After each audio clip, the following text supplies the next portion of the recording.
मैं तुम्हारी मदद एक ही शर्त पर करूंगी।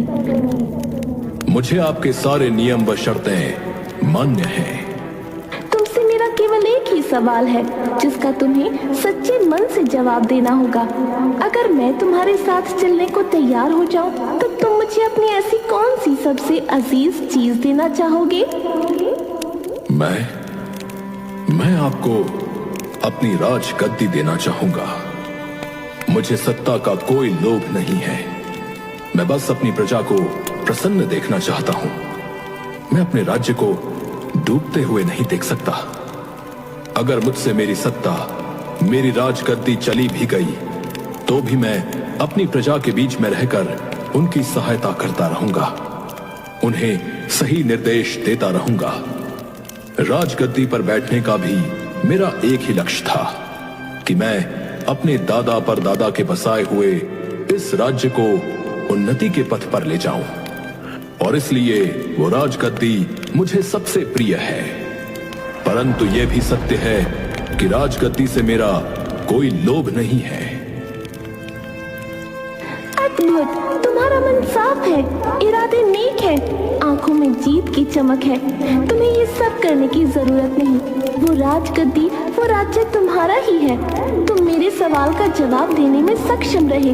मैं तुम्हारे साथ चलने को तैयार हूँ। राजा अपने दोनों हाथ फैलाता है और वो लकड़ी अपने आप राजा के हाथों में समा गई और पलक झपकते ही राजा खुद को अपने महल में पाता है। ये सब जादुई लकड़ी की वजह से हुआ।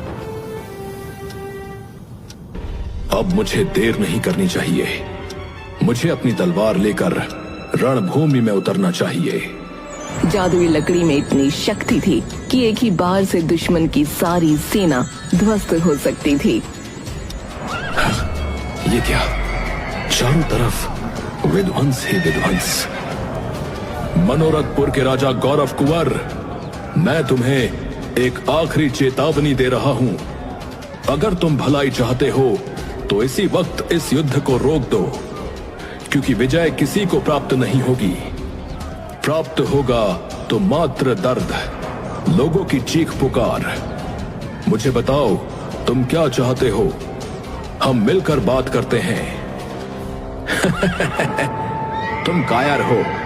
तुम इतने वर्षों के बाद आज पहली बार रणभूमि में आए हो, परंतु एक कार्य तुमने अच्छा किया कि आते ही अपने काम का सवाल पूछ लिया, और तुम्हें देखकर लगता है कि तुम काम का सामान भी लेकर आए हो। मैं कुछ समझा नहीं।